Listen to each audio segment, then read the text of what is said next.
Estamos iniciando agora mais um episódio do nosso podcast Agro em Debate, realizado pelo escritório João Domingos Advogados, a fortaleza jurídica do produtor rural. Chegamos aí quase que à marca de 100 episódios e hoje não poderia ser diferente, um episódio super especial fora do nosso escritório. Rodamos bastante hoje, estamos aqui em Porangatu, viemos aqui ser recebidos pelo Natan, famoso Natan Goiano, um cara que tem, apesar de muito novo, tem uma trajetória muito bacana, dentro da pecuária, não só goiana, mas na pecuária nacional e também em tudo que envolve a questão do cavalo aí também, né, Natan? Tá na ativa aí e nos recebeu aqui para compartilhar um pouco da sua trajetória, da sua família, dentro do agronegócio. E eu não tenho dúvida alguma que conseguiremos alcançar o nosso objetivo aqui, que é contar boas histórias do agronegócio para inspirar vocês que estão aí do outro lado. Natanzão? É isso aí, Leandro. Valeu, brigadão, viu? Leandro, isso aí. Muito obrigado primeiro pelas palavras, fico muito satisfeito. Um prazer receber você aqui em casa, junto com toda a sua equipe, né? Eu sei que a distância é longa, né? Veio de Goiânia, madrugou e tá aqui com a gente. Primeiro, quero falar que você seja muito bem-vindo aqui em casa, toda a sua equipe. A porteira do rancho vai estar sempre aberta para você e dizer que é um grande prazer, uma grande satisfação poder ter sido lembrado, né, por você, da gente estar participando desse programa, onde já passaram tantos nomes importantes da pecuária, do agronegócio, e a gente ser lembrado, a gente fica muito feliz e satisfeito. Muito obrigado pelo convite. Bom demais, Natan. Vamos lá, você tá com quantos anos mesmo, você falou? Tá inteirando 30, ô Leandro. 30, é isso aí. 30. A idade é boa, só o chassi que tá meio arrebentadão. Estrada de chão. Isso aqui tem andado bastante. Conta pra turma, da onde que é a sua trajetória, né? Porque o apelido é Natan Goiano. Exato. Como é que é isso aí? Exato, Leandro, isso é até bacana essa pergunta, interessante. Eu sou de uma terceira geração de agropecuaristas, né? A gente sempre mexeu no estado de São Paulo. Depois de alguns anos nós adquirimos as propriedades aqui em Goiás, depois nós mudamos para cá. Então, assim, essa é mais ou menos a nossa base familiar no agronegócio. Mas o nome Natan Goiano é interessante. De onde surgiu o Natan Goiano? Isso aí foi através do rodeio, cara. Antigamente eu era locutor de rodeio, né? A grande maioria sabe, mas para quem não conhece, eu fui locutor de rodeio durante muitos anos. E, de onde surgiu o Natan Goiano? Quando eu tinha uns 8 anos de idade, indo para São Paulo em alguma das viagens, na casa do meu tio, ele tinha uma amizade muito grande no condomínio lá em Limeira, com o locutor Chico Mineiro, que foi uma das grandes vozes do Brasil, até hoje, né, locutor de Barretos por muitos anos, americano, enfim. E ele estava gravando um CD dele e na época ele me convidou. Já falava um verso, gostava, queria seguir essa carreira de locutor de rodeio, mas muito menino, né, 8, 9 anos de idade. E aí fomos à gravação do CD dele, e verso pra cá, verso pra lá, aquela coisa. Ele falou, preciso, qual que é seu nome? Falei, meu nome é Natan Palhares Tanielian Ilescas. Ele falou, Natan, se eu pôr isso aí aqui, nego não vai nem saber falar. Falei, não, isso aí até minha família tem hora que engasga. Ele falou, não, seu nome é Natan Goiano. Falei, rapaz, mas eu nem sou de Goiás, eu sou nascido em São Paulo. E ele falou, não, você é goiano aqui, isso é goiano, isso é mais goiano do que os goianos que eu conheço. Falei, então vamos seguir com o Natan Goiano. Isso aí. Aí depois virou, com o passar dos anos, eu segui nessa carreira de locutor, foi pegando mais uma certa idade. Eu sabia disso aí. Isso. Já gravamos lá com o Almir Câmara. Uma das grandes vozes, se não a maior voz do rodeio, né? O Almir Câmara, a gente que gosta, é sempre o nosso ídolo. E com o passar dos anos a gente foi aprofundando assim no rodeio, depois virou um negócio profissional, né? A gente começou a entrar no cenário profissional, fiquei por bastante tempo nos rodeios aqui em Goiás, Minas Gerais, alguns rodeios em São Paulo, fui locutor oficial de 2 companhias de rodeio aqui do estado de Goiás, que na época eram as maiores. E fomos profissionalizando, fazendo... Rodou esse Brasilzão nesse rodou o Brasil todo. Tive o prazer de conhecer um pouco assim, do glamour, da fama, vamos dizer assim, que aquilo nos proporcionou, e foi muito gostoso pela idade que eu tinha, então eu tinha uma responsabilidade muito grande, fazer abertura de festa, né? O rodeio aqui em Goiás, o rodeio em Minas, o rodeio do interior é um rodeio muito político, né? Que então você tem que... É o principal evento na cidade. O principal evento da cidade, ali envolve essa parte política, a parte administrativa, e você vê um menino na época de 14, 15 anos, 16, já fazendo, conduzindo isso aí, como o principal locutor geralmente era nas festas, assim, me deu uma responsabilidade muito grande e foi muito gostoso. Depois... Não era só um passeio, ganhava um dinheiro. Na época era a minha profissão, vamos dizer. Eu estudava, né? Minhas famílias sempre no ramo do agronegócio, da agropecuária, mas menino novo, né? Queria saber do rodeio, que é a minha paixão até hoje. Já era o dinheiro das pingas ali. Tudo, era isso aí. E aí depois tivemos, graças a Deus, uma participação no programa do Domingão do Faustão, que na época era... Que idade? Isso eu tinha 15 anos. É mesmo? 15 anos, Será muito que a gente precoce. acha vídeo disso aí, Vai né? ter, depois eu vou te passar, tem tudo, tem tudo lá. Então, depois fui capa, na época a gente não tinha nessa mídia de hoje, mas fui capa das duas maiores revistas que tinha no mundo country, que era a Perfil Country e a Arena Country. Fui finalista dos melhores do rodeio pelo site Rodeio Nacional, finalista pelo troféu Arena Country e realizei o sonho da minha vida, que era narrar em Barretos. Consegui no ano de 2012. Quantos anos você tinha? Eu tinha 16 anos na época, 16 anos. Faço aniversário em setembro, o Barretão é em agosto, então eu tinha de 16 para 17 anos. Até foi interessante essa história, falando do rodeio. Eu estava narrando o rodeio aqui em Porangatu, na nossa cidade, eu era o locutor oficial, então eu passei para narrar em Barretos na segunda, na terça e na quarta. Na quinta-feira eu vim fazer a abertura do rodeio de Porangatu. Na sexta-feira voltamos para Barretos, narramos em Barretos. No sábado, voltei para Porangatu para fazer a final aqui e recebi uma ligação que havia sido chamado para falar a final de Barretos nesse ano. Nossa, né? A gente começou no Rodeio Júnior, era uma seleção muito grande de várias pessoas e tudo deu certo. Quando eu recebi esse telefonema, fazendo a abertura do rodeio de Porangatu, ali eu já falei, ó, eu aposentei. Todo mundo, louco, Natan, mas você é tão novo, agora que é a hora, tá? Falei, não, realizei meu sonho, finalizei aqui em Porangatu, fui para Barretos, narrei a final, acabei de cumprir os contratos que eu tinha até o final do ano, geralmente a temporada de rodeio para nós aqui até outubro, meados de novembro, e depois aposentou, pendurou a chuteira, com 17 anos. Que é isso? É isso aí, cumpri. Muita gente acha que depois da maioridade é que vai começar a fazer alguma coisa na vida. Verdade, para mim foi muito assim, muito precoce na época isso. Como eu te disse, as responsabilidades para mim sempre vieram bem mais cedo. E sempre gostei disso. Sou um apaixonado do rodeio, sou grato ao rodeio. Graças ao rodeio existe o Natan Goiano, né? Que eu era o Natan, filho do Miguel Paulo, o Natan, filho da dona Marlene, e virou o Natan Goiano através do rodeio. Então sou bastante grato, amo até hoje rodeio de paixão, assisto quase todo dia rodeio, a gente sempre que tem oportunidade de ver final mundial nos Estados Unidos, a gente gosta de estar indo, e é isso aí. Aí parei com o rodeio e segui os passos da família, mexendo no ramo pecuário, do agronegócio. Você colocou aí que vem de 3 gerações na família de produtores rurais. Como que era? Seus avós ali no interior de São Paulo, o que eles trabalhavam? Exato. Pergunta até muito boa e você vai ver, até às vezes no decorrer da nossa conversa, eu falar muito da minha avó. Porque a gente até emociona um pouco. Minha avó foi a grande matriarca da nossa família. Né? Meu avô faleceu quando meu pai tinha 2, 3 anos, muito novo. Minha avó era concertista, pianista, vamos falar uma dondoquinha de São Paulo, os pais empresários no ramo de calçados em Barretos. E quando meu avô faleceu, minha avó tinha 21, 22 alqueires de terra, que é o que o meu avô deixou. E ele faleceu, meu avô na época tinha uma banca lá no Mercadão de São Paulo de laranja, nós sempre fomos citricultores, claro, nessa época de pequeno porte, até na época era ele e o Zé Luiz Cutrale, dono hoje da Cutrale, que é uma das grandes potências mundiais, se não a maior do mundo, né? E infelizmente meu avô faleceu e a gente é muito grato e respeita muito a minha avó devido a isso, você vê. Uma pessoa que era uma pianista, nunca entendeu de fazenda, nada, passou pro lombo do trator, começou a trabalhar, criou os filhos, foi pai e mãe do meu pai e da minha tia. Caramba. E faleceu, agora faz 4 anos, e faleceu, pra você ver, isso a gente até não é de ficar falando, mas assim, deixou 11 fazendas. Então uma pessoa, uma mulher, até arrepia. É uma mulher que na época não entendia de nada. Na época de um machismo muito grande. Não era ninguém. Não era ninguém. Onde que desse pro cara passar pra trás, ele passava. Exatamente. Era até pra você ver, a gente não teve oportunidade. Dona Marlene Tanielian Deilescas. É isso aí. Esse sobrenome vem da onde? A minha avó, ela é armênia, Tanielian. Ela é armênia. O meu avô, Ilescas, meu avô era espanhol legítimo, até não falava português, era madrilenho.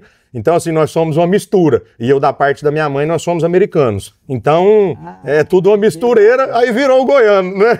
Mas, enfim, a gente tem esse respeito. Eu idolatro muito a minha avó, devido a isso, claro, não só pela parte de negócio, mas pela pessoa que ela foi. Tudo que eu aprendi, claro, foi ela e meu pai ensinando. O que meu pai sabe, tudo também foi mérito dela. Então, assim, eu tenho um respeito muito grande, uma admiração muito grande. E eu acho que o principal que ela nos deixou não foi a fazenda, não foi o boi, não foi a laranja, não foi a cana. Foi o legado, foi a história, foi ter nos ensinado a trabalhar, a ser direito, ser correto. E isso vou sempre idolatrar ela. Incrível, Natan. Eu já vejo até o corte assim, de pianista a grande produtora. Exatamente. Produtora rural de sucesso. Isso aí, foi uma das grandes citricultoras da época, no estado de São Paulo. Legal. Logo ela teve um feeling, quando a laranja começou a dar uma baixada, ela passou uma grande parte das propriedades para cana-de-açúcar, foi quando deu o boom. Ela não ficou dependendo, porque teve... O que é interessante é o seguinte nessa jornada, porque é um período que você pode ter tido muitas pessoas que receberam grandes heranças e que perderam tudo. Exatamente. Não aguentaram Exatamente. Ela sempre nos falava assim, Natan, Miguel, meu pai, sempre você tem que carregar 3, 4 cestas de ovo. Porque se uma cair, você tem a outra, você não pode perder tudo. Então, tenta diversificar o negócio. E foi assim que ela sempre nos ensinou, né? Ela sempre parou um pouco com a laranja, mas continuou, né? Não era 100% do negócio. Então, passou para a cana, depois logo nós viemos para Goiás e continuamos aqui, seguimos na operação pecuária, né? Então, assim, ela deixou isso para a gente, né? Sempre a gente está diversificando, para sempre, se der algum pepininho, alguma coisa, tem outra que vai estar suprindo, complementando o que você disse. E seus pais vieram também nessa produção ali, da laranja, da cana? Isso, a minha mãe, filha de pé de citricultor, meu avô até hoje é um dos produtores de laranja na região de Pirassununga, ali. Então, nessa parte da família, meu tio toca essa parte da laranja, meu pai... Toda a vida apaixonado em boi, mas lá em São Paulo, mexia com muito pouco boi, né? Devido à laranja, devido à cana. E na época falou, mãe, saiu da faculdade da Unesp, lá de Jabuticabal de Zootecnia, falou, vamos mexer com boi. E aí eu lembro que ele partiu, eu não era nascido, né? Eu lembro das histórias que eles contam. Ele partiu para Três Lagoas, no Mato Grosso do Sul, para comprar fazenda, e a minha avó veio aqui para a região de Porangatu, mais precisamente em Novo Planalto, com um casal de amigos. E lá, na época, eles marcavam de falar no posto telefônico, acho que não tinha celular, Novo Planalto, recurso, rádio. Aí marcou, falou, minha avó até falou, Miguel, não sei como tá aí em Três Lagoas, mas você pode montar na caminhonete e vir para esse norte do Goiás, que o lugar é aqui. Então aí meu pai chegou, eles andaram e começou a adquirir as propriedades. Depois de um certo tempo, eu já era nascido, muito novo, viemos para aqui para o Goiás, né, para essa região Porangatu, Novo Planalto, e até hoje nós residimos aqui, é onde a gente gosta, onde a gente é apaixonado por esse Vale do Araguaia, e hoje nós seguimos aqui. Cresceram junto com a região, né? Exatamente. Quando chegaram aqui, literalmente era tudo mato. Exatamente, para você ver. Aqui é onde a gente fala essa estrada nossa de acesso do Vale do Araguaia, você pega Porangatu, Novo Planalto, São Miguel do Araguaia, era tudo terra, né? Eu peguei muito pouco dessa época, devido à pouca idade, mas assim, do pouco que eu lembro, as fazendas eram umas fazendas um pouco mais, não vou falar largada, mas assim, não tinha essa tecnologia que hoje tem. A cultura de produção da época. Exatamente. Né? Não sabia o que era um calcário, um adubo. Exatamente. Não tinha nada de agricultura. Hoje você anda nessa região nossa aqui, bem dividida a agricultura e a pecuária, a integração, igual hoje a gente faz, nós vamos falar mais para frente. Então assim, como toda a região modernizou bastante, e a gente teve o prazer de estar aqui, não vou dizer no começo, mas num período bacana, né? Coisa boa. Foi gostoso. Como a gente fala, sou de Tumbiara, certo. E eu cresci a minha infância, eu vim na família do meu avô, eram 9 netos. Correto. Só que eu era o que mais gostava da fazenda do meu avô, tinha fazenda Nova Crixás ali, em Bandeirante. Região maravilhosa. E aí eu cresci ali, eu não via a hora de entrar de férias, pegava o ônibus, vinha, ficava as férias inteirinha ali, então... Eu conheci muito, assim, dessa região, fiquei muito tempo, e a gente vê uma diferença muito grande, né? Exato. A gente vê de uns 10 anos para cá, mudou totalmente. E você vê ainda, Natan, o que é o potencial que tem, né? Exato. A empresa que é ao lado, como é que chama essa? Olfar.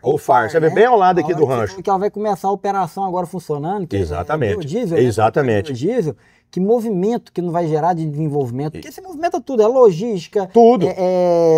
Parte industrial, prestador de serviço, exatamente. Fornecedores, produtores rurais, né? Exatamente. A matéria-prima, né? Exatamente. Ali. Perfeito. Isso vai ser para nossa região, quando eu digo nossa região, não só Porangatu, Novo Planalto aqui, mas uma região bastante grande, pegando até a parte do Mato Grosso, a macro-região.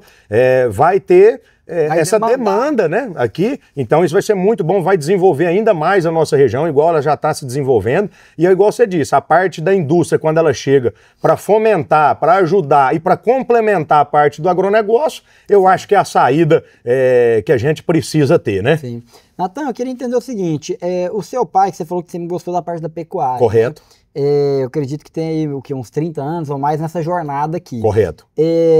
A gente sabe que, porque às vezes fala pecuária de modo geral, a pessoa imagina pecuarista todo mundo, só que é assim, num padrão só. Correto. Só que você tem um cara que gosta da cria, o que é da cria, da engorda, Correto. ou você pega igual uma piratinha que faz o ciclo completo.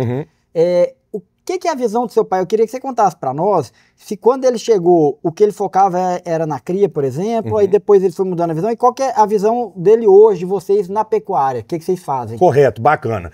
O Leandro, na verdade, é até interessante, vamos falar de novo, voltar na estaca zero com a minha avó. Toda a vida, nós fomos uns pecuaristas bem tradicionais, né? Sempre puxando isso, herdando isso da minha avó, né? O meu pai já mais moderno, mais arrojado, e eu já mais tradicionalista também, como a minha avó. Conservador. Conservador. Então, por isso, acho que deu esse termômetro bacana.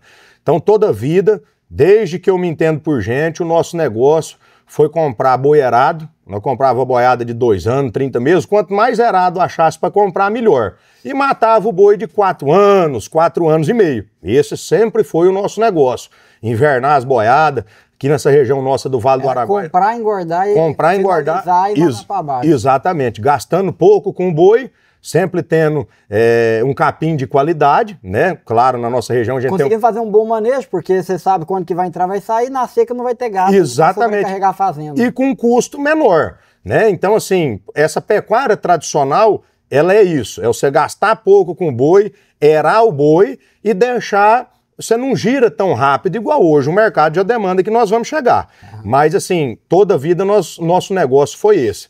Comprar o boi de 2 anos, o boi de 30 meses, ficar com ele mais 2 anos no pasto, só no sal mineral, gastando pouco com boi, com capim de qualidade aqui na nossa região. Nós temos aqui no Vale do Araguaia, quem é daqui sabe, quem não tem o prazer procura saber, existe um capim nosso aqui que chama andropógon, né? Você sabe muito bem, a grande maioria do pessoal vai saber. Não tem nada para engordar um gado na nossa região igual esse capim, claro, nas águas. Na seca não existe milagre, né? Hoje já tem as tecnologias que nós vamos chegar lá. Então, toda a vida nós fomos mexendo assim, comprando essas boiadas e matando o boi erado. Com o passar do tempo, minha avó também por ser muito sistemática, muito conservadora e tradicionalista, às vezes a gente ficava focado só nisso e às vezes até deixou de abrir um leque, por exemplo, igual você disse, engordar uma fêmea, recriar uma bezerra, partir para uma cria, mas como o negócio sempre deu certo e ela era mentora e a gente sempre gostou e sabe, nós continuamos nisso. Alguns anos atrás, a gente foi percebendo que essa pecuária, ela já não é mais autossustentável, poderíamos dizer assim. Por quê? Primeiro que você não acha esse boi para você comprar mais. Você sai hoje para comprar 1.000, 2.000, 3.000, 500 boi erado, uma boiada de 2 anos, 30 meses, eu acho que você nem acha. Você vai estar brigando com confinamento de fato. Exatamente, até porque essa era de boi é o que o pessoal do confinamento já está matando essa boiada. Sim. E esse é o boi que a gente comprava. Então essa recria, esse recreador, ele já quase, bem dizer, ele sumiu, né? Eu lembro quando eu era mais novo, quando eu saía com meu pai, até na época que eu comecei a tomar a frente dos negócios, você saía daqui, você ia ali no São Miguel, você olhava 1.000 bois do fulano, 2.000 bois do ciclano, hoje já não tem mais isso. Então, com o passar do tempo, nós fomos vendo, tivemos essa dificuldade na compra, mas ainda insistimos no negócio. Ah, dá para comprar em menos volume, a gente salteia aqui, compra ali, foi indo. Passou mais um pouquinho, a gente foi vendo que o mercado final já não queria mais esse boi erado, né? Todo mundo quer um boi precoce. Aí veio o negócio do boi China, né? Ah, Natan, seu boi da China. Eu falei, rapaz, ele era China quando eu comprei ele, ainda fiquei mais 2 anos com ele no pasto.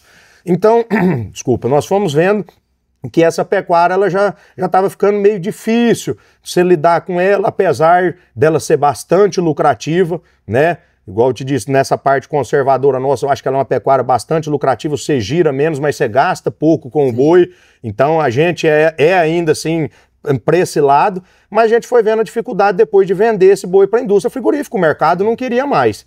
Então nós demos uma parada com esse negócio. Hoje, 90% do nosso negócio é engorda de fêmea, de novilhas e vacas. É mesmo? Exato. Nós migramos depois conta mais sobre como que é isso aí, que eu acho que até hoje ainda não bate um papo desse com esse foco, né? Engorda de fêmea. Engorda de fêmea, toda a pasto. Nós até tem um confinamento de pequeno porte, até aqui no rancho, tá ali embaixo, mas toquei esse confinamento um ano só. Por a gente ser esse pecuarista tradicional, igual eu disse, a gente sempre tem isso na cabeça, de tentar gastar um pouco menos com o gado, com suplementação, com tudo, girando um pouco mais devagar, mas para ter uma lucratividade um pouco maior, tendo aí um capim de qualidade. Minha avó até sempre falou, Natan, numa fazenda que cabe 1.000, você vai querer pôr 1.100, 1.200, só põe 800. Ah, avó, aí gente novo, bate a cabeça, depois isso com meu pai, não, pai, vamos pôr 1.200. Aí a gente vai vendo que se você pôr, você aperta, o seu capim de qualidade, o Andropog no caso nosso, hoje a gente tem vários outros capins, o Andropog é o que particularmente é o que eu mais gosto. O capim já não fica de tanta qualidade, você começa a ter que gastar um dinheiro com proteinado, com a ração, aí é onde, na minha visão, vai comendo o lucro do boi. Claro, em grandes empresas, grandes grupos, aí é diferente, você tem uma estrutura grande para confinamento, você dilui esse valor operacional, mas no nosso volume, que é um volume, vamos dizer, de médio porte, né? Não somos grandes como grandes empresas, a gente sempre faz assim. Ah, Natan, você não usa uma ração, você não usa o proteinado? Eu uso. Não é a minha prioridade do negócio. Igual agora está na seca, que a gente está com os gados nas palhadas, eu dou um proteinado, para dar um acabamento num gado eu entro com a ração. Mais uma vez eu ouvi há uns anos atrás, uma entrevista, na época não era nem podcast, eu acho que não tinha, era uma entrevista mesmo, com um pecuarista, não vou me recordar o nome, do Mato Grosso, um senhor já mais de idade, já de bigode, e ele sempre falou, o lucro do boi está no capim, quando você começa a pôr no coxo, você perde o lucro do boi. E eu associei isso bastante, porque esse era o pensamento da minha avó, do meu pai não tanto, por ele ser mais moderno, mas é também o meu. Então, hoje nós balanceamos o pensamento do meu pai e meu e chegamos... No ponto de equilíbrio. Exatamente. E o porquê fêmea, assim? Me explica como é que é essa tese de investimento. Não, a ideia é pegar uma fêmea, comprar ela com tal idade, com tal peso, depois levar para tal... E aí depois ficar com ela quanto tempo? Perfeito, bacana a sua pergunta. No boi... Como eu disse, a gente precisava de um período longo, né? Já comprava um boiarado e ficava com esse boi mais 2 anos no pasto. Com a fêmea, varia o negócio no dia da compra. A gente é muito atento nessa parte do negócio para saber o valor de compra, para saber qual a operação. Nos últimos anos agora, foi um abate de vaca. Um abate de vaca, ele é um abate de ciclo curto. A vaca ela já está com a carcaça, com a sua estrutura já pronta. Às vezes você compra uma vaca, claro, magra, uma vaca lisa. Então ali com 60, 90, 100 dias, você engorda essa vaca e manda para o frigorífico, para o abate. Até isso, em cima do ciclo pecuário, não foi só o Natan que fez, várias pessoas fizeram. Foi onde começou a ter vários abates das matrizes, seja de novilha ou seja de vaca, que é onde é o negócio do ciclo pecuário, que todo mundo sabe, vai ter a falta do bezerro a curto ou a médio prazo. O foco então não era ter a cria do bezerro. Não, nós nunca criamos. Claro, quando a gente compra a vaca ou a novilha, você compra, às vezes ela vem cheia, ela vem gestante, né? Ela vem com bezerro. Então, muitas vezes, no meio dessa engorda, acontece de vaca parir, novilha parir. Mas não é o foco do investimento. Não é o foco. O que eu faço? Eu separo esse gado, depois eu vendo, chamo um comprador, vendo na fazenda ou mando para um leilão. Meu negócio realmente só é engorda, de novilha e de vaca. Já tem uns 3 anos que esse é o meu negócio. Tanto nas águas, quanto agora na seca, nesse novo negócio que eu tenho, que nós vamos falar mais para frente, que é essa parceria da integração lavoura-pecuária.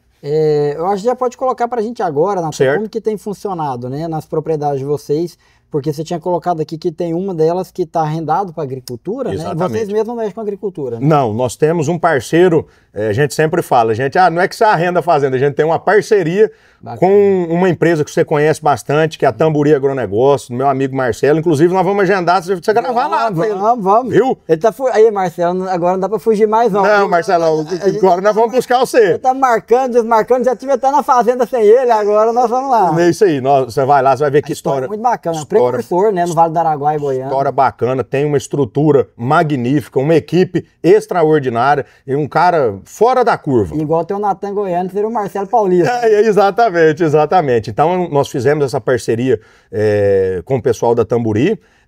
Natan, mas aí como é que você faz essa área sua que você mexia com gado, agora está na área de soja? Realmente, na época da safra, essa propriedade ela está toda plantada soja na safra e eu faço uma safrinha de boi. Né, eu faço uma safrinha. E lá é rosiziense que planta para receber. E depende da época do ano, né? Depende do ano, na verdade, devido aos índices pluviométricos. Esse ano que foi um ano bacana, da parte de chuva na nossa região, a nível Brasil também foi bem bacana. Nós tivemos uma palhada muito boa de rosiziense com milheto. Eu sempre gosto de fazer essa integração. Que bacana. Porque eu acho que para a engorda do gado, essa integração fica bem bacana. Então, hoje, se você for lá na fazenda, essa fazenda hoje ela tá cheia de vaca, engordando, né? Até quando eles começarem a plantar, até 30 de setembro eu tenho que entregar essas áreas, então minha programação é abater todo esse gado que está nessa fazenda, a programação foi essa, e através dessa integração lavoura-pecuária, que é o que nós estamos falando, é conservador, mas tem que modernizar, né? Sim. Através disso aí eu também comecei um novo negócio, que foram os meus campos de feno, né? Então eu peguei uma dessas áreas de agricultura, que é uma área extremamente, claro, de agricultura adubada, corrigida, né? Peguei essa palhada de qualidade, a preparei para fazer o feno, né, nessa área de rosiziense com milheto, e destinei uma propriedade que hoje eu tenho esse campo de feno, até finalizou agora, que eu separo esse feno para eu dar para o meu gado no sequestro. Então quando vai começar a chover, eu fecho o meu gado todo para comer o feno, vedo as fazendas para os capins saírem com qualidade, não tá com gado em cima, e também tem um negócio hoje dessa venda de feno, que nós criamos uma marca e hoje nós estamos disponibilizando para o mercado esse feno que, na verdade, na nossa região, é bastante usado. O pessoal aqui ainda tem muita cultura de usar silagem, né? Você sabe bastante.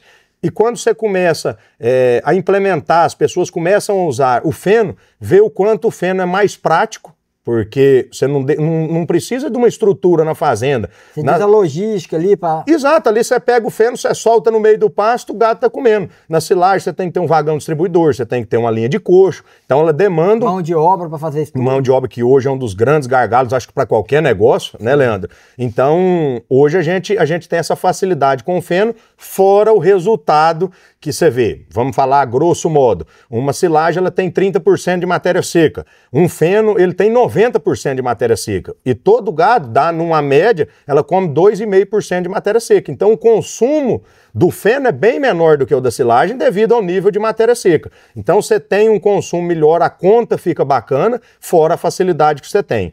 E assim, a gente até suspeita de falar porque gosta bastante. E na perspectiva nutricional, o feno também é bem legal. Você pega um feno desse hoje de braquiária rosiziense com milheto, os níveis estão lá em cima, né? Você tem uma carga boa de milheto nele, então isso aí já começa a ter um efeito substitutivo ali no coxo. Você não precisa dar tanto no coxo, a próprio volumoso já tem. Então isso agrega bastante. E você vê, igual falando, a gente é um pouco suspeito de falar porque gosta muito, você roda nos Estados Unidos, lá você só vê feno. Em todo lugar que você roda é só feno. Por quê? Os caras produzem na neve, os caras têm que produzir no deserto, os caras têm que produzir com tornado, os caras têm que produzir com furacão.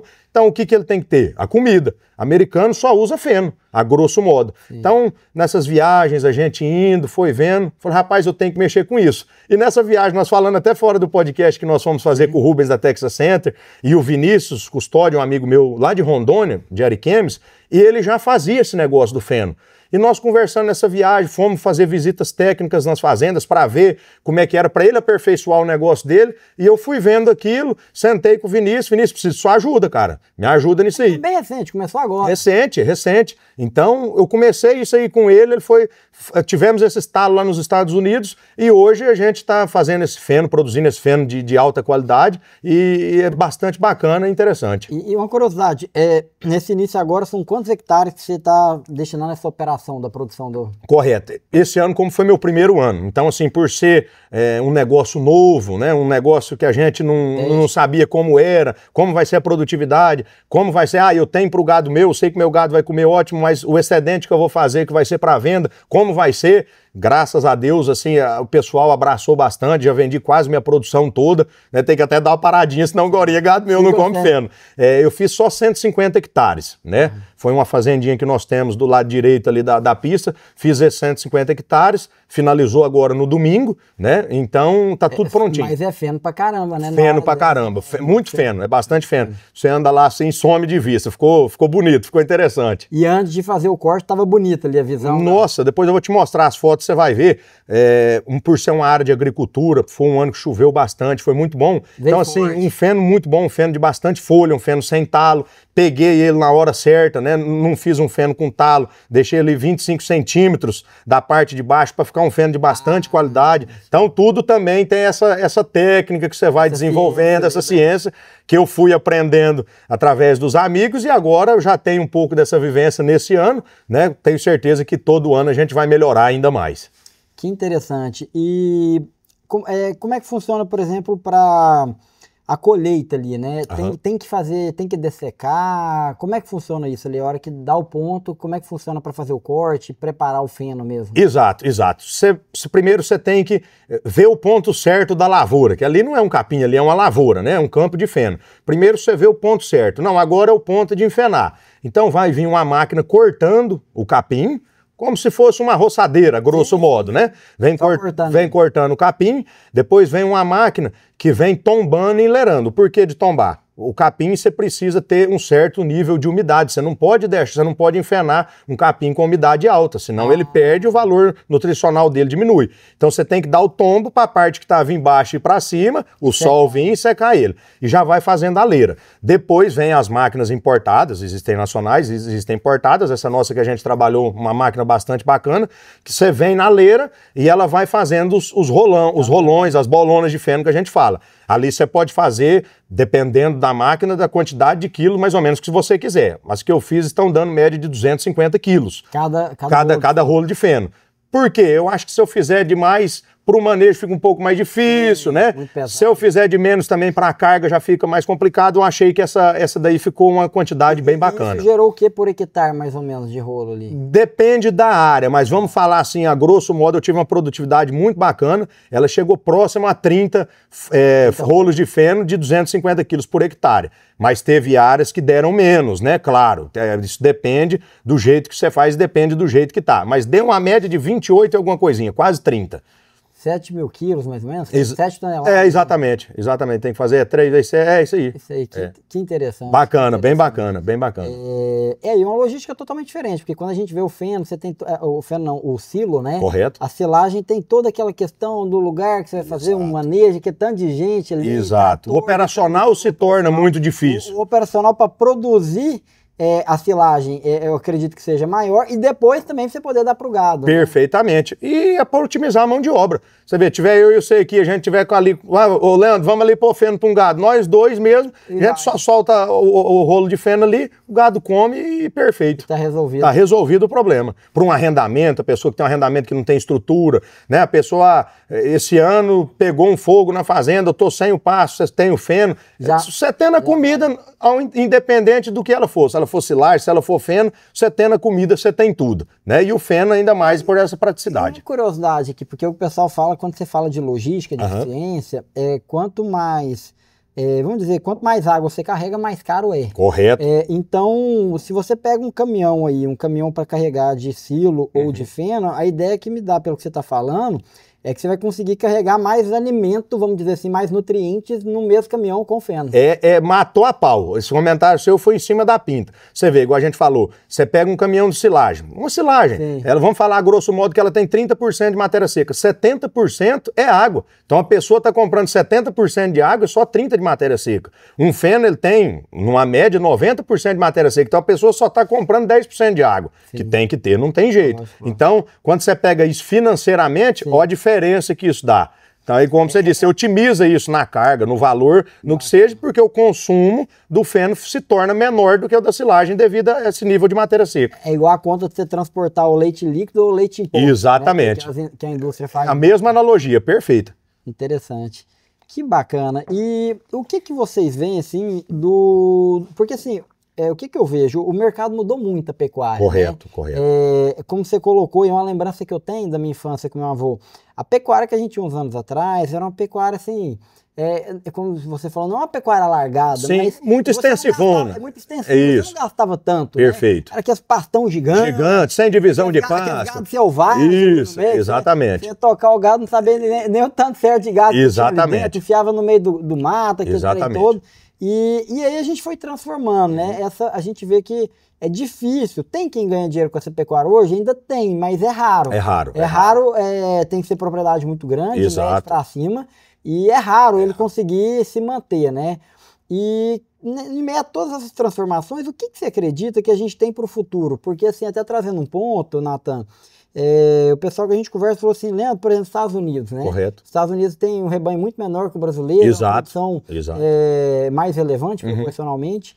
E lá, eles colocaram assim, falou, Leandro, lá o pessoal tem, o pessoal produz bezerro, e aí são produtores menores e basicamente todo esse bezerro ele vai ser engordado ali, ele vai crescer, vai ser engordado num confinamento. Correto. Ele não vai ser engordado a passo igual a gente tem aqui. Então a gente tem vários fatores de disponibilidade, claro. Eles falam que às vezes é por uma pressão da agricultura, o encarecimento, mas o que você vê desse cenário pro Brasil, de mudança na pecuária? Será que a gente caminha para um sentido desse? Como é que você vê? O Leandro, eu acho assim, e como você disse, aquela pecuária antiga, aquela pecuária muito tradicional, hoje ela já está se tornando inviável, né? A tecnologia está aí, a tecnologia foi feita para usar, nós temos que usar, cada um, claro, utiliza como pode, do jeito que pode, no seu volume, na sua conta, mas ela tem que ser usada, porque se você não se modernizar, você está fora do ramo. Isso é um fato. Você pega os Estados Unidos, como você falou, na minha cabeça, claro, é diferente o país, é diferente o clima, é diferente tudo, mas eles, praticamente em tudo o que acontece nos Estados Unidos, daqui X anos ela vem aqui para o Brasil, eles estão à frente nossa nisso aí. Então você vê, você pega em cima do que você comentou, nos últimos dados, se eu estiver errado, depois alguém corrige. O Brasil tem 234 milhões de cabeças, os Estados Unidos têm 87, 88 milhões e vem dando uma queda. Nos últimos 4, 5 anos é o menor rebanho desde 1954, se não me engano. E o Brasil produz 11,7 milhões de toneladas de carne e os Estados Unidos 12,8. Então eles têm um rebanho, bem dizer, 3 vezes menor do que o nosso e produz quase 1 milhão de toneladas a mais do que a gente. Desculpa. Enfim, então como isso? Em cima do que você falou. Lá você pega o bezerro e ele já sai direto para o coxo. Então você mata o novilho precoce, que é o que a indústria quer. Nathan, e aí, como vai ficar isso no Brasil?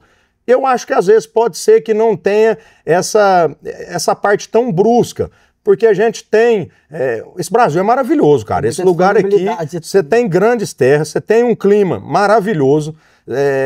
Tem ano que é pior de chuva, tem ano que é melhor, tudo é uma média, não tem jeito. Você tem uma qualidade de oferta de capim, de forrageira, que nos Estados Unidos não tem. Então você tem um cenário diferente. Sim. Eu acho que a gente não vai ser tão brusco como lá. Não estou falando que seja bom ou seja ruim, só um comentário, mas eu acho que a engorda do gado no Brasil, ela vai ficar restrita a grandes grupos de confinamento. Essa é a minha visão.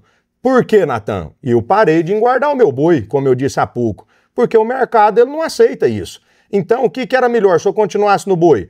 Ou eu tenho que montar um confinamento, que eu tenho que ver se isso vai me fechar a conta ou não, devido ao volume, ao operacional, ou eu tenho que começar a fornecer esse bezerro, esse garrotinho, para grandes grupos, né? Então eu acho que a um curto, médio prazo, eu creio que vai tender para esse lado. Vai tender para esse lado dos abates serem em confinamentos, de gados confinados. Claro, vai ser 100%? Não, mas uma grande proporção desse negócio vai ser em cima disso. Nathan, voltando à sua operação das fêmeas, eu queria entender melhor o seguinte, você faz algum tipo de trava? Tem trava? Eu não sei nem se tem trava disponível no mercado da B3 para fêmea também, como é que é isso? Exato, até bacana isso daí. Por a gente ser bastante conservadorzão desse jeito, a gente sempre fica um pouco à mercê do mercado. Só que esse à mercê do mercado, você fica numa situação complicada. Sim. Você vê, acontece um probleminha igual agora aconteceu, se você precisar se desfazer de um gado para pagar alguma conta, alguma coisa, enrola a vida, né? Como a gente diz.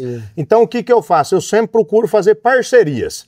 Então eu tenho parcerias com grandes amigos, grandes empresas, às vezes até de nível um pouco menor de tamanho também, tem com grandes empresas, assim, não, tal época eu vou te entregar tantas arrobas de gado, né? Então eu faço mais ou menos assim, mas eu não faço a trava, eu não faço esse contrato. Até creio que a gente vai ter que começar a partir para esse lado, para a gente ter essa clareza, saber o custo, que aí eu sei o quanto que eu comprei, o que eu vou gastar e por quanto que eu vou vender. O negócio está embaixo do braço. Então a gente ainda está naquele ponto que às vezes a gente fica um pouco à mercê do mercado, mesmo tendo grandes parcerias, né? Entendi. Então eu já tenho parceiros que eu sei onde eu vou desovar minha produção de gado gordo, né? Eu já tenho mais ou menos aqui, mais ou menos ali, mas ainda você fica à mercê do mercado. Ô, Natan, interessante, eu já gravei 2 podcasts com o Fabiano Tavares, um cara que domina muito bem essa questão do mercado futuro, e aí no último ele colocou muito bem assim, falou, Leandro, para mim a operação do boi tem que ser o boi de frente para trás.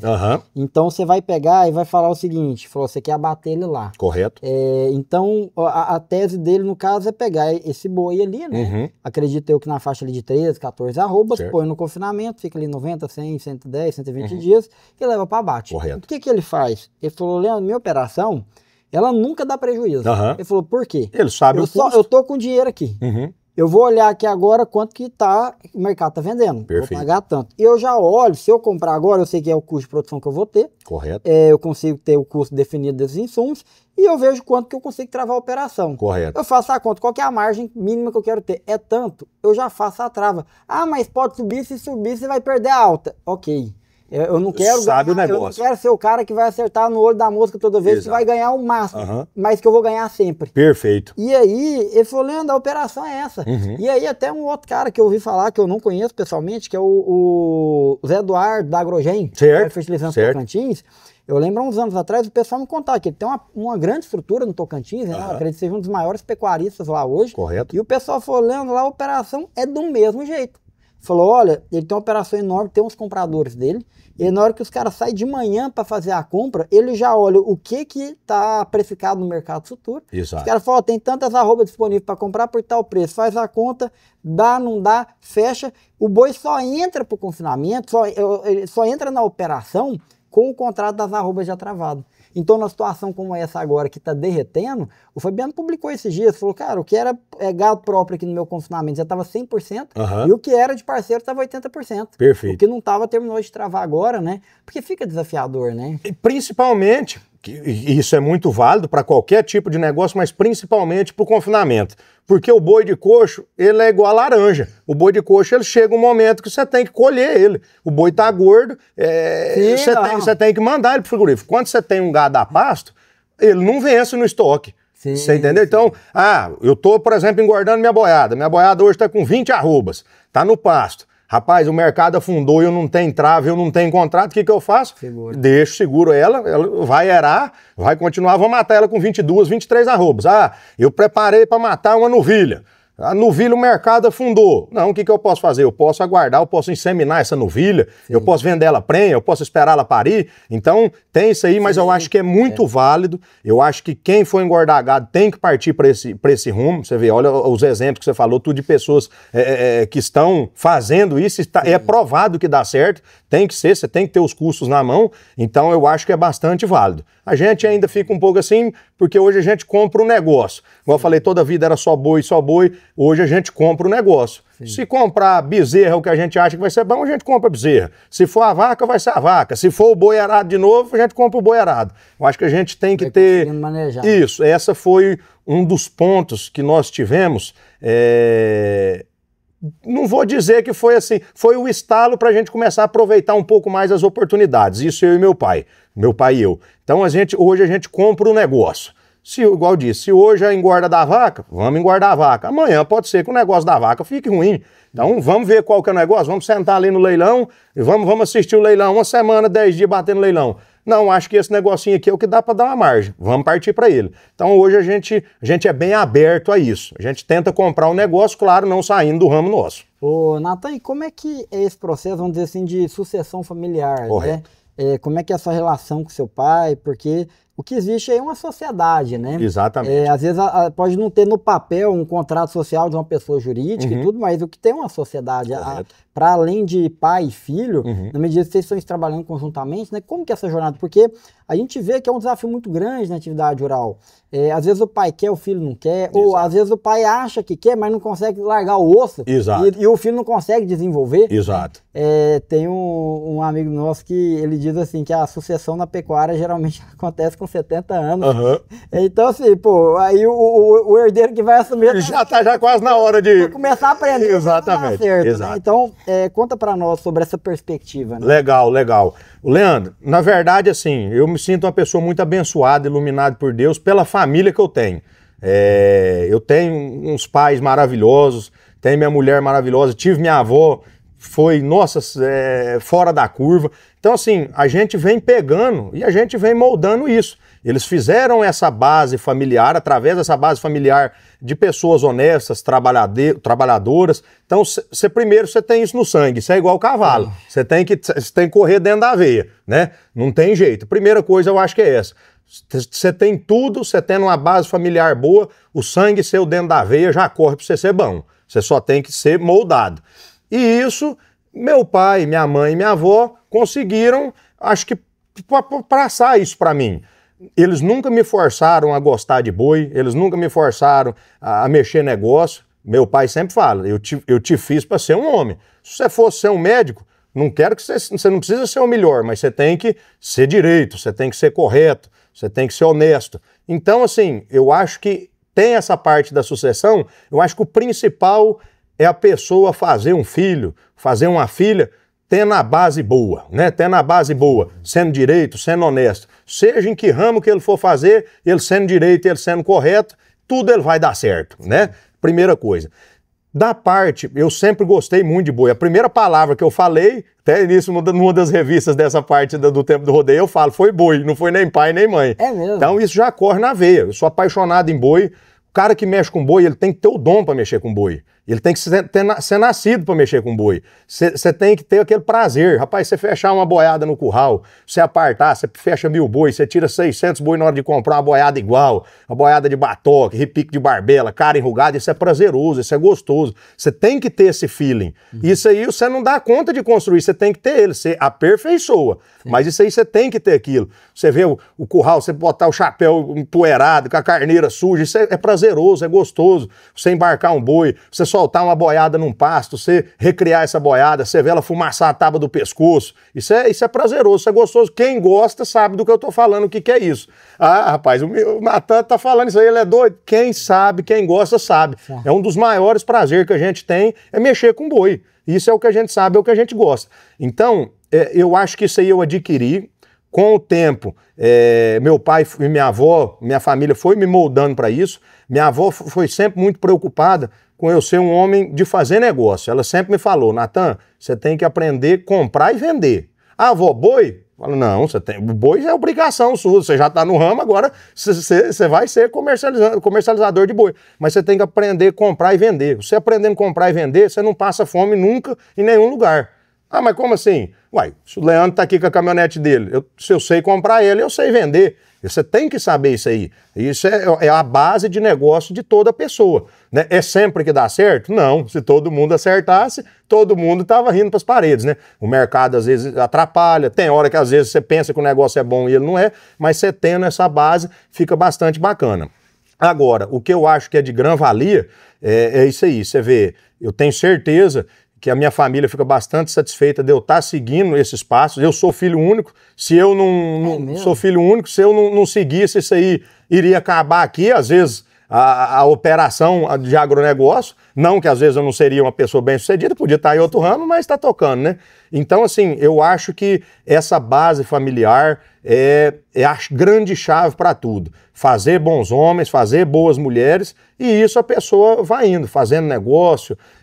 Eu acho que é mais ou menos por aí. Você vê, você pega hoje nos Estados Unidos, igual a gente falou, por que o rebanho tá diminuindo? Claro, existem vários fatores. Ah, não choveu bem, região de cria, fato, beleza. Mas lá não está tendo essa sucessão. Um país mais desenvolvido, um país mais capitalista, onde o pessoal quer mais ir para a cidade, né? Quer ter, não vou falar um conforto a mais, porque a fazenda também te dá o conforto, claro, mas assim, a pessoa puxa mais para esse ramo urbano, para o ramo industrial, para o ramo de tecnologia. Você vai falar mal da tecnologia? A tecnologia hoje, você vê os novos milionários, eu acho que quase todos é na parte da tecnologia, né? Na parte da internet, né? Então, certo, tem que ir para, desde que seja um negócio correto, tá ganhando dinheiro. Então lá você vê, já está tendo essa dificuldade de sucessão. E nos Estados Unidos, é difícil você chegar numa fazenda que você vai conversar com um rapaz novo que ele não é a sexta, sétima geração, não é igual eu que sou a terceira. O cara já vem de 6, 7, 8 gerações. Então isso aí tá acabando. Sim. Tá acabando. Vai ter pessoas que vão ser nascidas para isso? Tenho certeza que vai. Devem ser menos. Vai ter pessoas que vão tocar operação pecuária, operação agricultura? Vai. Mas eu não sei se essa pessoa vai ter o feeling do boi. Se ele vai ter essa... Ele pode ser um grande gestor, às vezes ele vai ser um grande comercializador de gado, vai ter essa trava na bolsa, vai ter isso, mas ele vai saber apartar um boi no curral, ele vai saber que hora que ele tem que manejar um boi de pasto, ele vai saber que hora que ele tem que entrar com um trato nesse boi. Ele tem que ter isso, e isso aí é só você estando dentro do negócio, você tendo o dom que você vai saber. Essa é a minha visão. Natan, e como é que foi assim? Porque eu lembro uns anos atrás de acompanhar pelo Instagram, você sempre ali na lida do... Tinha uma expressão que você colocava, acho que era na lida do boi. Na lida do boi, na lida do boi. E aí cada dia você amanhecia num lugar diferente, comprando ali. E como é que foi assim, o seu pai, de dar essa... sempre ele estava ali, mas num dado momento ele deve ter começado a dar uma autonomia para falar, não, você vai lá, faz o negócio e você está fazendo para a gente, né? E aí confiar na sua capacidade de compra, de negociação e também de escolha daquele gado, né? Perfeito, foi até interessante você ter falado aqui, bom que acompanhava a gente lá e acompanha, né? Fico satisfeito. Isso é o que eu falo da base familiar. Tanto que essa história é interessante. Olha o que ele fez depois que... Meu pai nunca me forçou a mexer com boi, nada, mas quando ele viu que esse era o que eu ia fazer, e eu cheguei nele e falei, pai, meu negócio é isso. Não, mas ele vai estudar? Eu falei, rapaz, eu vou fazer uma faculdade aqui em Porangatu mesmo. Na época não tinha muita coisa, era de administração. Fiz um pouco, logo eu abandonei. Acho que hoje deveria. A gente tem que dar exemplo, às vezes tem criança assistindo que vai ter, tem que estudar. Eu acho que isso é muito bom. Se fosse hoje, eu finalizaria esse curso meu. Não fiz na época, porque mexendo com negócio tudo. Mas enfim, olha o que ele fez. Olha para você ver a cartada que ele teve.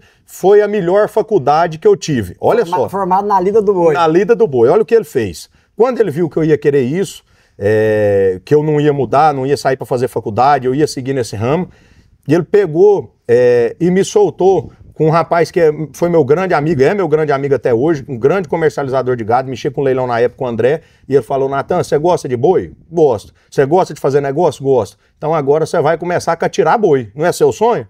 É meu sonho, pai. Então como é que nós vamos fazer? Peguei o dinheiro que eu tinha do rodeio, ele me injetou mais um pouco, falou, agora você vai comprar boi. E na época eu falei, rapaz, agora eu vou viver meu sonho.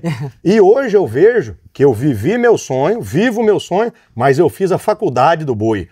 Por quê? O meu negócio familiar só era, igual eu te disse, comprar o boi arado e vender o boi arado pro frigorífico. Então, eu passava despercebido numa bezerra, numa vaca, numa novilha, num marruco. E quando eu comecei a catirar e eu saí, a gente comprava de tudo. Então eu tive que ficar antenado a tudo. Opa, hoje eu fui comprar no leilão tal, eu vou comprar bezerra. Chegava lá, a bezerra que estava boa, pau na bezerra. Vamos comprar bezerra. Não, hoje é o garrote. Não, hoje deu para comprar garrote e vaca. Vamos comprar garrote e vaca. Então, eu cada dia, como você disse, eu mexia com essa catira de boi, todo dia você compra, todo dia você vende. A oportunidade é diferente. É diferente. E essa foi a maior e melhor escola que eu tive na minha vida. Foi aprender a negociar, foi aprender a mexer com o negócio de boi, foi aprender, coisa simples, mas o que é um embarque de gado, o que cabe num truque, num toco, numa 2 andar, numa linguiça, como você tira uma nota, como você tira um GTA, como você faz um pagamento no banco, né? Eu peguei essa sapiência muito cedo, eu não tinha nem 18 anos, quando meu pai me soltou para isso aí. Acabei a escola, eu tinha 16 para 17 anos, falo que tudo é meio precoce, foi mesmo. E meu pai já me soltou. Já aposentado do rodeio? Já aposentado do rodeio, aí pra você ver, novo, já aposentado do rodeio. Então, assim, eu peguei isso aí. Quando meu pai viu, falou, não, agora o menino, não vou falar que tá bom, mas acho que falou, agora já dá conta de tocar mais ou menos. Minha avó passou os negócios de compra de boi nosso da família para mim. Aí, claro, muitas vezes meu pai ia comigo, mas eu que decidia. Até hoje, quando a gente tá tranquilo, quando tem uma boiada só para olhar, às vezes eu vou quando meu pai tá tranquilo, é o maior prazer ir eu e meu pai, porque é uma escola para mim. Eu aprendo todo dia com meu pai, é meu ídolo, é a pessoa que eu amo, é quem eu me espelho, e aprendi tudo com ele e com a minha avó. Então, assim, hoje a gente faz isso. E foi interessante, minha avó pegou e falou, Natan, então hoje você vai comprar a primeira boiada para mim. Falei, rapaz, coisa boa, montei na caminhonete, chapéu na cabeça, camisa de manga comprida. Falei, agora sim, vou sair e comprar boi, sou boiadeiro, né? Fui, comprei 150 bois, a boiada de 2 anos fechada, do Júnior Pimpinho. É um cara fantástico, todo mundo conhece aqui. Já ouviu falar dele, quem não ouviu falar de Júnior Pimpinho? Exatamente, uma das figuras pecuárias mais emblemáticas aqui da região. E na época meu pai comprava muito boi dele, minha avó muito boi dele, e eu sempre tive uma amizade desde pequenininho, cidade pequena com ele, um respeito muito grande de ambas as partes. Vamos lá comprar os bois do Júnior. Montei na caminhonete e fui. Cheguei lá, comprei esses 150 bois. E minha avó não gostava de boi preto, Leandro, por nada. Rapaz, eu não sei, eu só queria o boi branco e baio. E lá no Júnior, um boi preto, mas era o melhor da boiada. Eu falei, rapaz, agora... E minha avó, assim, ela sempre foi muito dura, mas ela era puxa minha. Então eu falei, agora eu vou mandar esse boi pra minha avó, você vai ver, vai dar certinho. Comprei a boiada, descarregamos lá em casa, fui com a caminhonete lá na minha avó. E chegava lá, ela tinha problema de diabetes, ela não podia pegar poeira nos olhos. Montamos na dojona dela, parava dentro do curral, tinha que fechar os vidros e a peãozada passar a boiada fina. É mesmo? Rapaz, sentou eu dirigindo ela do lado, peãozada desfiou a boiada, 150 bois. Aquilo pra mim, eu vou falar, eu tava vivendo um sonho, parecia que eu tinha comprado 1000 boi. E passou a boiada, ela pegou, olhou pra mim e falou, Natan, e esse boi preto? Pensei comigo, falei, rapaz, agora deu bom demais, ela vai falar o tanto que eu acertei, tanto que eu tô bom pra mexer com boi. Falei, senhora, viu, vó, o melhor boi da boiada. Ela falou, então você vai me comprar ele. Falei, ô vó, mas como assim? Uai, você não achou o melhor boi da boiada? Você sabe que eu não compro boi preto?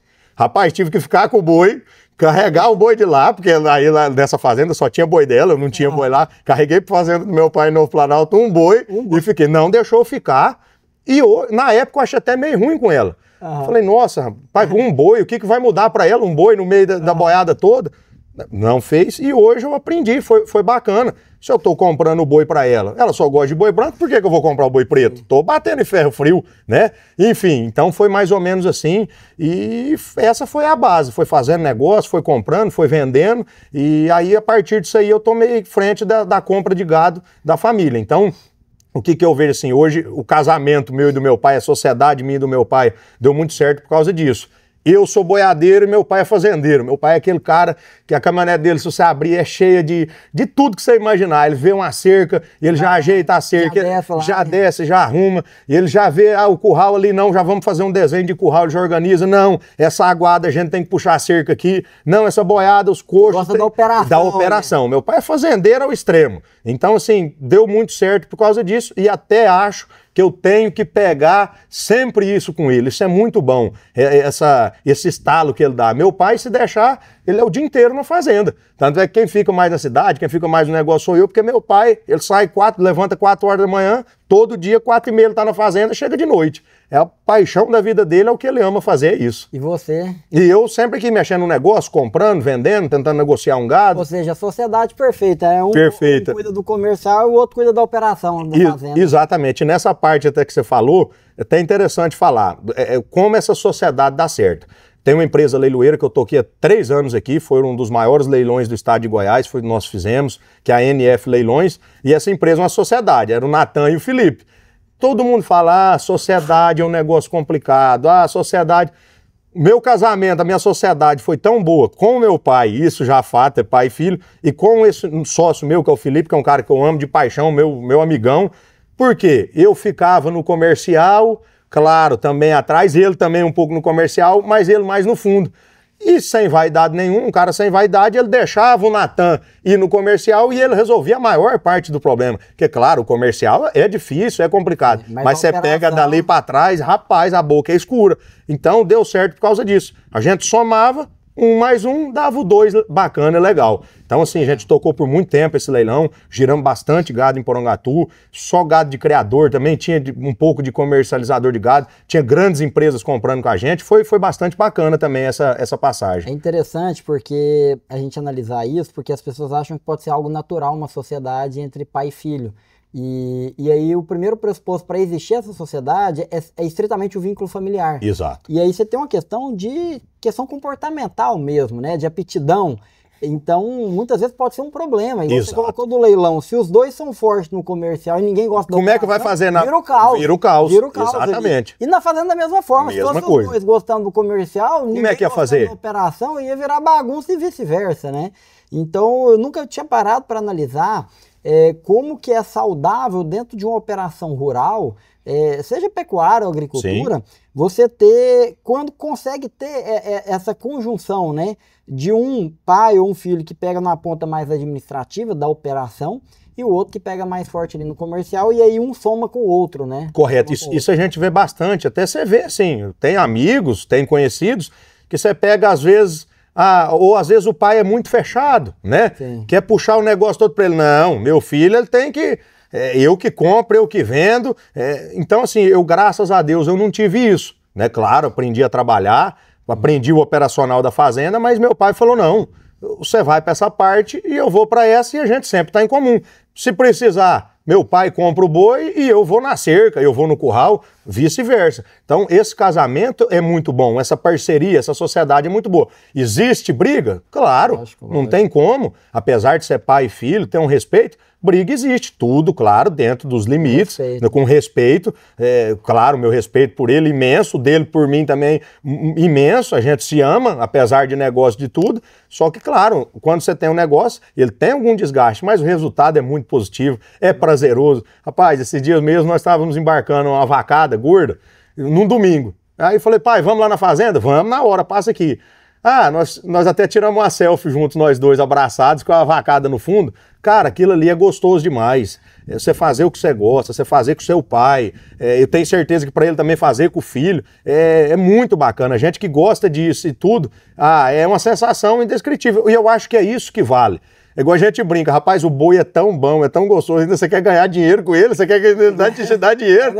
É a brincadeira que a gente faz, mas é isso, o boi é isso. Essa paixão, você tá na família, é mais gostoso ainda. E quando você pega e você tem um resultado positivo, aí é maravilhoso, aí você bateu com as 10. Natan, e assim, você falando tanto do seu pai, eu queria que você pensasse, colocasse assim pra gente o seguinte... que são os valores que a gente vem de uma época assim, do que era do fio do bigode, de uma época agora que nem um contrato no cartório, batido no cartório, vale nada. Exato. Né? O que são os principais valores que você acha que você aprendeu com seu pai? Vamos dizer valores religiosos, pessoais, profissionais, e não só que ele te falou, mas que você aprendeu pelo exemplo de vida dele, né? Exatamente. Meu pai, perfeito. Primeiro, a base religiosa, se você não tiver Deus, você não tem nada, né? Por isso que eu falo que eu sou uma pessoa muito abençoada de eu ter essa família. Me sinto um cara iluminado. De verdade, me sinto um cara iluminado. Quem me conhece de perto sabe.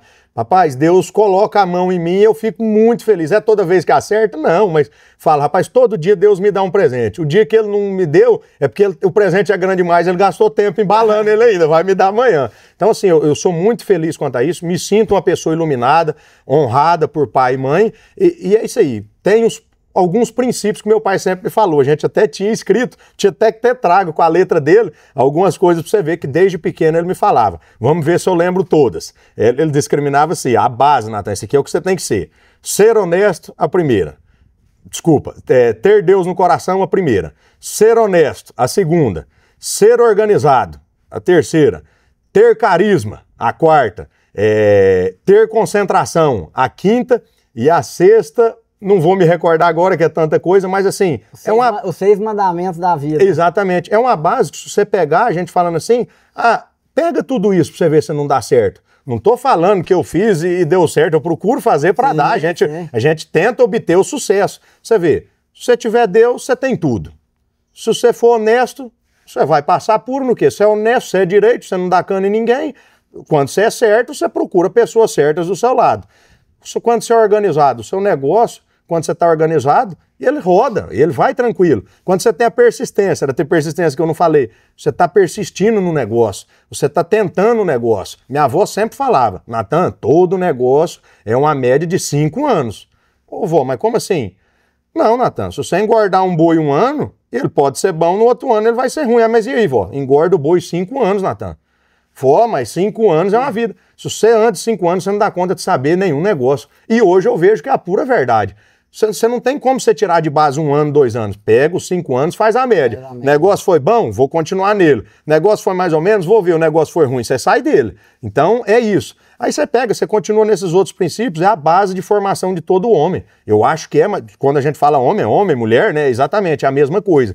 Então, eu acho que é isso. E se você pegar isso que minha avó falou dos 5 anos, eu particularmente concordo 100%. Tudo que você pegar, você faz uma média. A vida, pelo pouco que a gente tem essa experiência, a vida é uma média. Você tem que fazer a média de tudo. Ah, eu tenho 30 amigos, vamos fazer a média dos 30.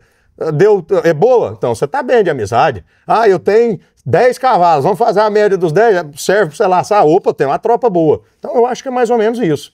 Natan, uma curiosidade que a gente fala novamente da sua avó, porque assim, de pianista com 20 alqueires, você falou, né? 21, 22, não é? É de pianista ali com... Alqueirinha, hein? Que era em São Paulo. Alqueirinha, é. Nós estamos de 10. A coisa tá pior ainda. Então vamos falar 40 hectares, Exatamente. 50 hectares, né? Então vamos falar ali, ela de pianista, 50 hectares, viúva. Correto.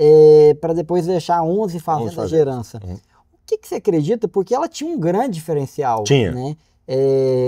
Ali é uma em 10 mil mulheres naquela época, ou mais, para conseguir fazer o que ela fez. Correto. Naquele contexto, com as condições todas, tinha tudo para dar errado, Sim. ou para ficar naquele mesmo padrão que estava, ou perder tudo. O que você acha que ela tinha de diferente, que ela fazia de diferente para construir o que ela construiu? Cara, minha avó, Leandro, ela era diferente. Minha avó era uma mulher que, assim, eu nunca tive o prazer de conhecer.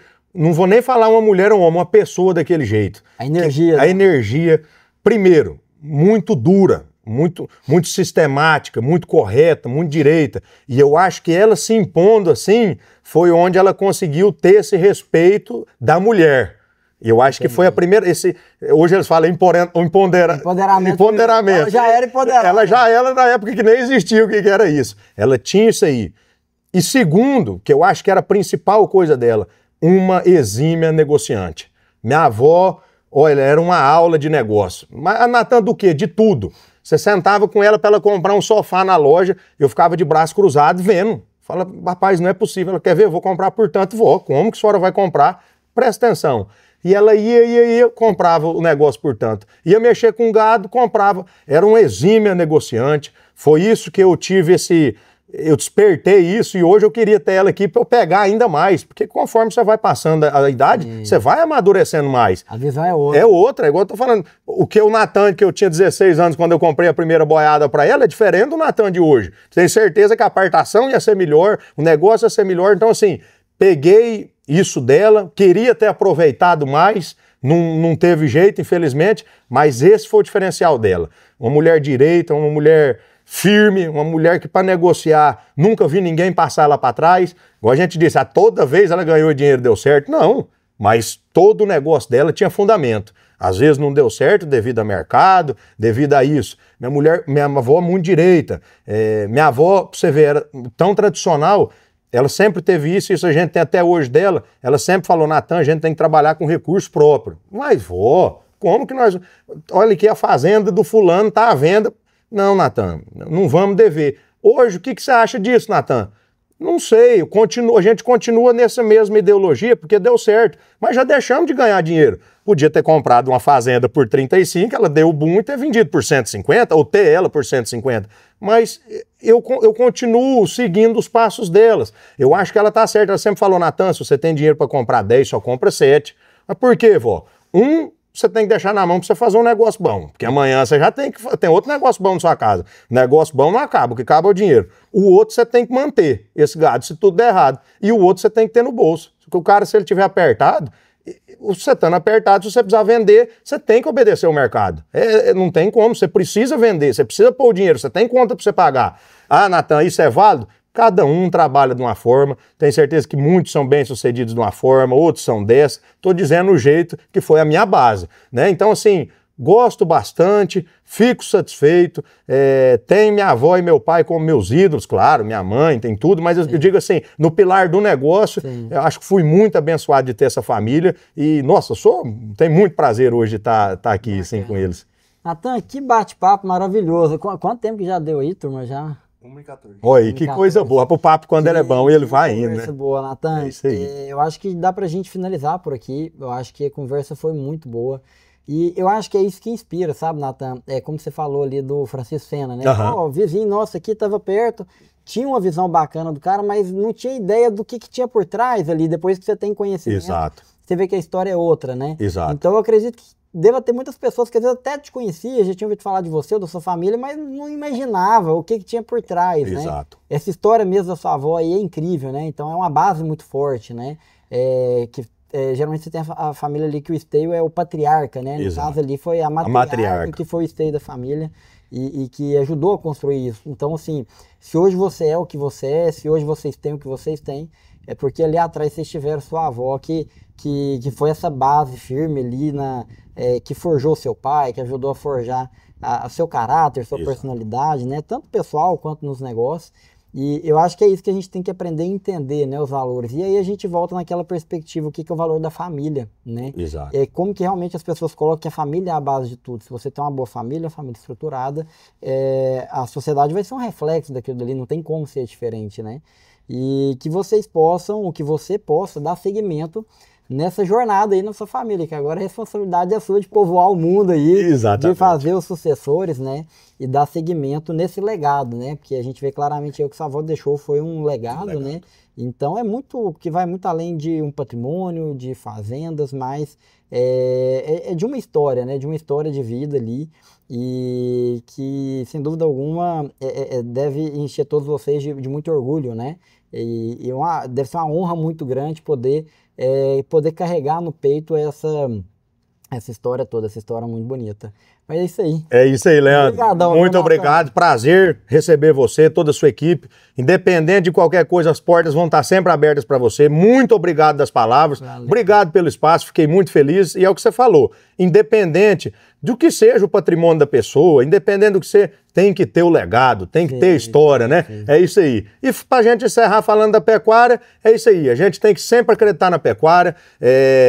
A gente não precisa da ajuda de ninguém, a gente só precisa pro povo deixar a gente trabalhar. Deixa a gente trabalhar com o boi, que a gente faz a coisa romper. Deixa a gente trabalhar com o boi que a gente consegue. Olha o país. Só não atrapalhar. Só não atrapalha. Deixa que o boi a gente consegue organizar. A gente produz a carne, a gente abastece todo mundo, que o boi é um negócio abençoado, né, Leandro? O boi é um negócio abençoado. Então deixa com a gente, só não atrapalha, que o resto a gente tira nos peitos. Ô, Natan, agora tem que finalizar, a gente fechar aqui com o Natan Goiano, cara. Tem que ter uns versos de rodeio aí, cara. Olha só, rapaz, aí sim, hein? Vamos ver se nós lembramos alguma coisa? A galinha canta de dia, o galo só canta na madrugada. A vacada boa eu só crio alongada na invernada. Todo mundo que acompanha e assiste, meu amigo Leandro, fica homem e mulher mais de 60 dias apaixonada. Bom demais, valeu, Leandro. Bom demais, Natan. Fechamos. Quer? O presente aqui. A lembrança nossa aqui estava escondida ali. Aí, ó. Ô, rapaz, olha só. Vamos abrir presente. Olha só. Aí, rapaz, personalizado ainda, hein? Olha, Natan Goiano. Que show. Aí, eu não sei se dá para pegar ali, ó. Parabéns, obrigado, meu amigo. Nossa Senhora, fico dos mais felizes e satisfeitos. Aí. Show de bola. Valeu.